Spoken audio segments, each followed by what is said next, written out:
வணக்கம். நியூஸ் 18 தமிழ்நாடு செய்திகளை வழங்குவது நான் மோனிஷா சிவமுருகன். தொடர்ந்து தற்போதைய நேரத்திற்கான தலைப்புச் செய்திகளை பார்க்கலாம். தென்மேற்கு வங்கக்கடலில் அடுத்த 48 மணி நேரத்தில் காற்றழுத்த தாழ்வு பகுதி உருவாக வாய்ப்பு. தமிழ்நாடு நோக்கி நகரக்கூடும் என வானிலை ஆய்வு மையம் தகவல். கன்னியாகுமரி, திருநெல்வேலி மற்றும் தூத்துக்குடிக்கு இன்று மிக கனமழைக்கான ஆரஞ்ச் அலர்ட். கடலூர், மயிலாடுதுறை, நாகை உள்ளிட்ட 11 மாவட்டங்களிலும் கனமழை பெய்யும் என வானிலை ஆய்வு மையம் தகவல். சென்னையில் இன்று மிதமான மழைக்கு வாய்ப்பு. வரும் 12, 13ஆம் தேதிகளில் கனமழை பெய்யும் என்றும் வானிலை ஆய்வு மையம் கணிப்பு. காஞ்சிபுரம் மாவட்டம் ஸ்ரீபெரும்புதூர் அருகே சவிதா மருத்துவக் கல்லூரி மருத்துவமனைக்குள் புகுந்த மழை வெள்ளம்.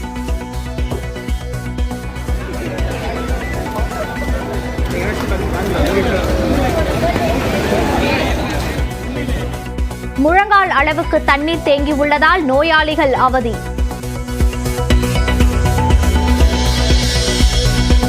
பட்டுக்கோட்டையில் கனமழையால் பேருந்து நிலையத்தில் தேங்கிய மழைநீர், பயணிகள் தவிப்பு.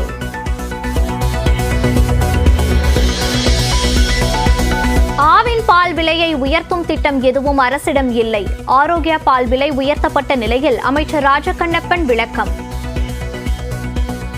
தனியார் நம்மளை காட்டில் 12 ரூபா கூட வைக்கிறாங்க. அதை பற்றி நம்ம கவலைப்படுறது வேண்டியது. நம்ம we are not bother about the private vendors.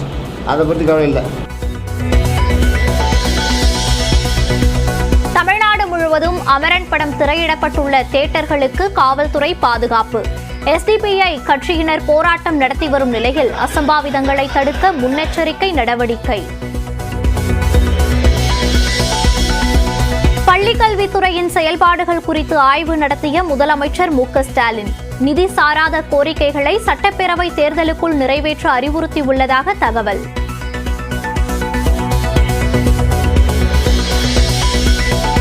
சபரிமலையில் நிலக்கல்லுக்கு பதில் பம்பையில் இருந்து இனி தமிழ்நாடு பேருந்துகள் புறப்படும். பக்தர்களின் நலன் கருதி கேரள அரசு அனுமதி.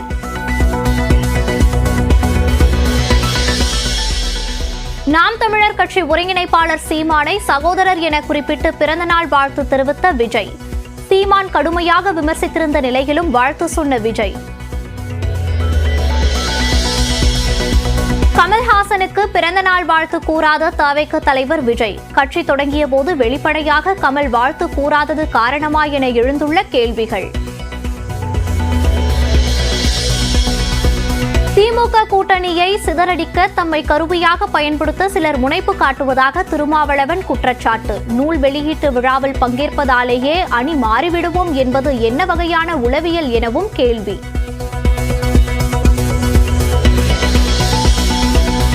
அம்பேத்கர் சிலைகளை உடைக்க பாமக முயற்சி செய்வதாக பொய்யை பரப்புவதாக ராமதாஸ் கண்டனம். சற்றும் பொருத்தமற்ற வகையில் அடி முட்டாள்தனமாக அவதூறுகளை பரப்புவதை காவல்துறை நிறுத்த வேண்டும் எனவும் காட்டம். நாகை மீனவர்கள் 12 பேர் நிபந்தனைகளுடன் விடுதலை. இலங்கை நீதிமன்றம் உத்தரவு. குடியாத்தத்தில் குப்பை பிரிக்கும் குடோனில் செயல்படும் அங்கன்வாடி மையம். காலாவதியான மருந்து, மாத்திரைகளுக்கு மத்தியில் குழந்தைகள் விளையாடும் விபரீதம். கடலூர் மாவட்டம் காட்டுமன்னார் கோவில் அருகே இடுகாட்டுக்கு செல்லும் பாதையில் உள்ள கால்வாயில் சூழ்ந்த நீர். கழுத்தளவு நீரில் சடலத்தை எடுத்துச் செல்லும் அவலம்.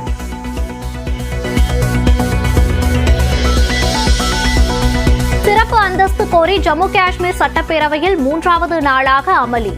தாவி குதித்து அமளியில் ஈடுபட்ட பாஜக எம்எல்ஏக்கள் வெளியேற்றம். Don't allow anybody to enter the well. Remove them. Remove them.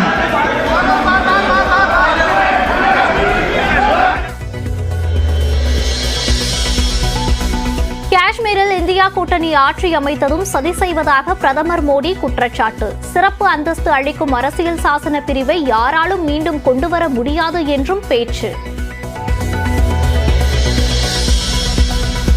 Manipur பற்றி எரிந்ததற்கு காரணம் பாரதிய ஜனதா. ஜார்க்கண்ட் மாநில பரப்புரையில் காங்கிரஸ் மூத்த தலைவர் ராகுல் காந்தி குற்றச்சாட்டு.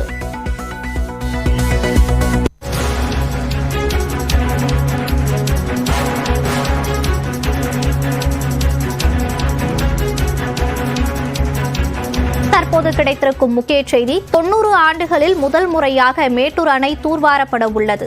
சோதனை அடிப்படையில் மேட்டூர் அணையின் ஒரு குறிப்பிட்ட பகுதியை மட்டும் தூர்வார தமிழ்நாடு அரசு நீர்வளத்துறை திட்டம் தீட்டியிருக்கிறது. இது குறித்த கூடுதல் விவரங்களோடு இணைகிறார் நமது செய்தியாளர் அபினேஷ். அபினேஷ், இது குறித்த விவரங்கள்.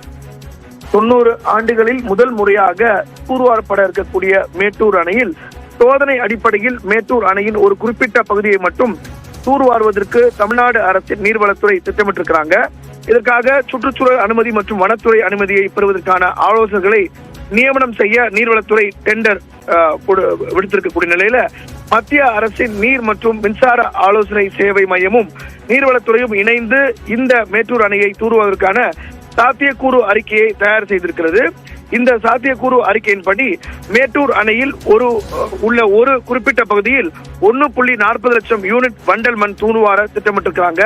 1934 கட்டப்பட்டிருக்கூடிய மேட்டூர் அணை ஏறத்தாழ 90 ஆண்டுகளாக தூர்வாரப்படாமல் இருப்பது அப்படிங்கிறது குறிப்பிடத்தக்கது.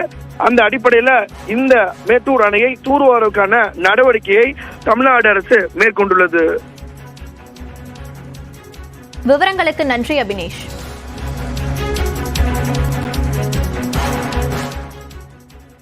வேலூர் மாவட்டம் குடியாத்தம் சந்தப்பேட்டை பகுதியில் குப்பை கிடங்கில் அங்கன்வாடி செயல்பட்டு வருவது குறித்து நியூஸ் 18 தமிழ்நாடு செய்தி வெளியிட்டதன் எதிரொலியாக கோட்டாட்சியர் நேரில் ஆய்வு செய்து வருகிறார். இது குறித்த விவரங்களை செய்தியாளர் கோபியிடம் கேட்கலாம். கோபி, கூடுதல் விவரங்கள்.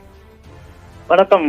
வேலூர் மாவட்டம் குடியாத்தம் சந்தப்பேட்டை பகுதியில் குப்பை கிடங்கில் அங்கன்வாடி மையம் செயல்பட்டு வந்தது. அந்த அங்கன்வாடி மையம் குடியாத்தம் நகராட்சிக்கு சம்பந்தமான குப்பைகளை பிரிக்கும் குடோனாக இயங்கி வந்தது.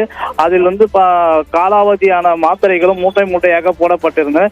இதன் நடுவே அங்கன்வாடி மையத்தில் பயிலும் மாணவ குழந்தைகள் படித்து வந்தனர்.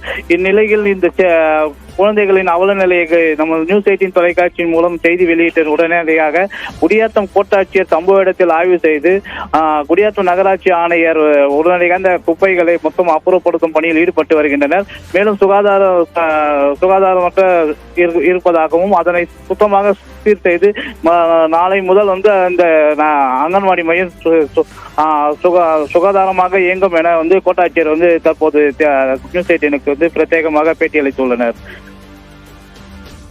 விவரங்களுக்கு நன்றி கோபி. புதுக்கோட்டை மாவட்டம் அறந்தாங்கி சுற்றுவட்டார பகுதிகளில் 1 மணி நேரத்துக்கும் மேலாக வெளுத்து வாங்கும் கனமழையால் மக்களின் இயல்பு வாழ்க்கை பாதிக்கப்பட்டுள்ளது. இது குறித்த கூடுதல் தகவல்களை நமது செய்தியாளர் ராஜசேகரிடம் கேட்கலாம். ராஜசேகர், அந்த பகுதியில் மழை நிலவரம் எப்படி உள்ளது? விவரங்கள். மோனிஷா, புதுக்கோட்டை மாவட்டத்தின் பல்வேறு பகுதிகளில் இன்று மிதமான மழை பெய்யக்கூடும் என சென்னை வானிலை ஆய்வு மையம் தகவல் தெரிவித்துள்ளது. அதன்படி அறந்தாங்கி நகர பகுதிகளான களப்பக்காடு, எல்லன்புரம், வயிற்வயல் மற்றும் ஆவடாகோயில், சுரேசபுரம், ராஜேந்திரபுரம், ஆவணத்தாங்கோட்டை, சிலட்டூர் உள்ளிட்ட பகுதிகளில் அதிகாலை முதலே மிதமான மழை பெய்து வந்த நிலையில் மதியம் முதல் கனமழை பெய்து வந்தது. அறந்தாங்கில் சுமார் 1 மணி நேரத்துக்கு மேலாக பெய்த மழையால் சாலைகளில் வெள்ளம் பெருக்கெடுத்து ஓடியது. அறந்தாங்கி பேருந்து நிலையத்திற்கு வெளியில் செல்வதற்காக அந்த பயணிகள் மழையில் நனைந்தபடி அவதியடைந்தனர். சில பயணிகளுக்கு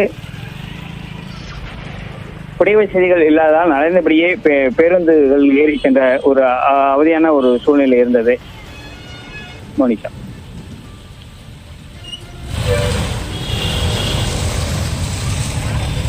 விவரங்களுக்கு நன்றி ராஜசேகர்.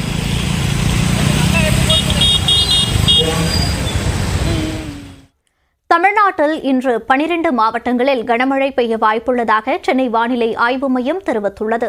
தென்கிழக்கு அரபிக்கடல் மற்றும் அதனை ஒட்டிய லட்சத்தீவு பகுதிகளின் மேல் ஒரு வளிமண்டல கீழடுக்கு சுழற்சி நிலவுவதால் கன்னியாகுமரி, திருநெல்வேலி மற்றும் தூத்துக்குடி மாவட்டங்களில் கன முதல் மிக கனமழை பெய்யும் என வானிலை ஆய்வு மையம் தெரிவித்துள்ளது. இதேபோல் கடலூர், மயிலாடுதுறை, நாகை, திருவாரூர், தஞ்சாவூர், மதுரை மாவட்டங்கள் மற்றும் காரைக்கால் பகுதிகளிலும் கனமழை பெய்ய வாய்ப்புள்ளதாக கூறப்பட்டுள்ளது. நவம்பர் 9 மற்றும் 10 தேதிகளில் மயிலாடுதுறை, நாகப்பட்டினம், திருவாரூர், தஞ்சாவூர், புதுக்கோட்டை மாவட்டங்களிலும் காரைக்கால் பகுதியிலும் கனமழை பெய்யும் என கணிக்கப்பட்டுள்ளது. சென்னை மற்றும் புறநகர் பகுதிகளில் ஞாயிறு நண்பகல் வரை வானம் ஓரளவு மேகமூட்டத்துடன் காணப்படும் என்றும் நகரின் ஒரு சில பகுதிகளில் இடி மின்னலுடன் மிதமான மழை பெய்யும் என்றும் கூறப்பட்டுள்ளது. நவம்பர் 12 மற்றும் 13ஆம் தேதிகளில் சென்னை, செங்கல்பட்டு, திருவள்ளூர், காஞ்சிபுரம், விழுப்புரம் மற்றும் மாவட்டங்களில் கனமழை பெய்ய வாய்ப்புள்ளதாக தெரிவிக்கப்பட்டுள்ளது. வட மற்றும் தென் தமிழக கடலோர பகுதிகள், மன்னார் வளைகுடா, தென்மேற்கு, தென்கிழக்கு வங்கக்கடல் பகுதிகள், தெற்கு ஆந்திர கடலோர பகுதிகள், லட்சத்தீவு பகுதிகளில் சூறாவளி காற்று வீசும் என மீனவர்களுக்கு எச்சரிக்கை விடுக்கப்பட்டுள்ளது. இதனிடையே தென்மேற்கு வங்கக்கடல் பகுதிகளின் மேல் ஒரு வளிமண்டல கீழடுக்கு சுழற்சி நிலவுவதன் காரணமாக அடுத்த 48 மணி நேரத்தில் தென்மேற்கு வங்கக்கடல் பகுதிகளில் ஒரு காற்றழுத்த தாழ்வு பகுதி உருவாகக்கூடும் என்றும், இது அதற்கடுத்த 2 தினங்களில் மேற்கு திசையில் தமிழ்நாடு, இலங்கை கடற்பகுதிகளை நோக்கி மெதுவாக நகரக்கூடும் என்றும் கணிக்கப்பட்டுள்ளது.